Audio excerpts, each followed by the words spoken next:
Today I will be showing how to remove and install pedals.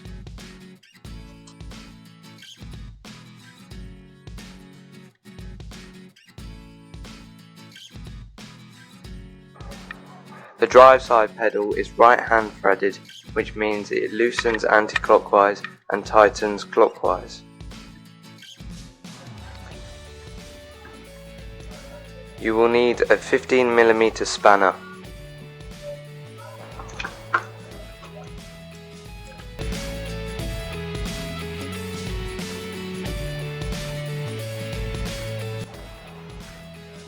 The non-drive side pedal is left hand threaded, which means it loosens clockwise and tightens anti-clockwise.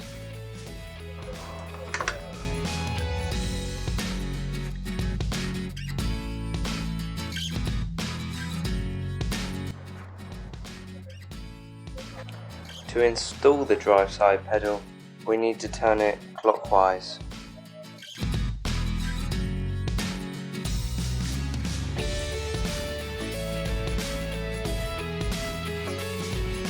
Generally tighten it pretty tight.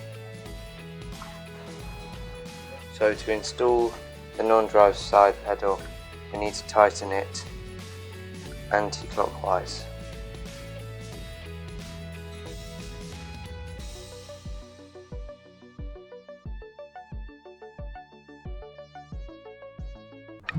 If you learned something from this video or at least found it interesting, please don't forget to like and subscribe for more future videos.